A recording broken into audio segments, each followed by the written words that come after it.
happening. What's happening in the United States of America is not normal. We cannot allow this to be considered normal. Please don't say it's surprising. When you say something is no longer surprising, you normalize it. This is shocking what's happened. You heard Representative Johnson say it very powerfully and very clearly. And what more evidence did you need? You saw this take shape after Donald Trump tried to wreck the democracy after January 6th, where he dialed for 12,000 votes in Georgia. By your courageous leadership, regardless of party, that stood up against that tyranny.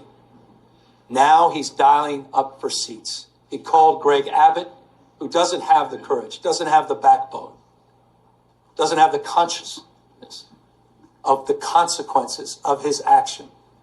And he has rolled over and he said, yes, sir, and they're trying to dial now for new seats for precisely the reason that Speaker Pelosi and others have represented. They will lose in the midterms. He knows it. Why else would he make that phone call? His agenda's failing. His presidency is failing. He knows the headwinds in a midterm. He's dialing for seats. Not only did he dial for 5 seats in Texas, he just sent his vice president, the vice president of the United States, not to console those 137 families whose lives were torn asunder because they lost loved ones to the floods. By the way, 3 members of my community in Marin County, Mark, Sarah, and Johnny Walker, 14 years old, died in the flood.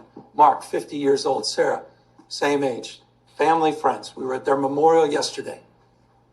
Vice President come to console the family members of the lives lost. He went to Indiana, continued to try to rig the election. You have a special election in Texas. You'd think that's all they'd be focused on. 37 kids dying in those floods. But they're focused on this, a power grab. And it's not limited to Texas and Indiana. You've seen what's happening in Florida. You've seen what's happening in Ohio and other states. So we have got to step up. Our state of mind is about accountability, responsibility. Again, taking this moment seriously. What is our relationship to this moment? And we recognize we have agency. We're not bystanders. That we can shape the future. Decisions, not conditions. And so we choose to be held to a higher level of accountability. It wasn't our decision to be here. It's reaction to. We are trying to defend democracy as opposed to see it destroyed district by district. And we will stand firm and we will stand tall. And perhaps the expression today is the expression of unity. That's what we're trying to communicate.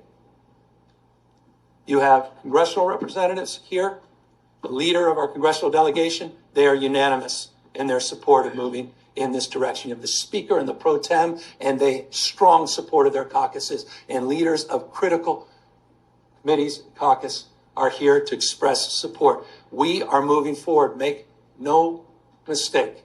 California is moving forward as a state that's larger than 21 state populations combined. We are not a small, isolated state. State larger than 21 populations combined. We tried to play by a higher set of standards and rules with our independent redistricting, and we believe in that. And we are not talking about eliminating that commission. We are talking about emergency measures to respond to what's happening in Texas, and we will nullify what happens in Texas. We will pick up 5 seats with the consent of the people. And that's the difference between the approach we're taking and the approach they're taking.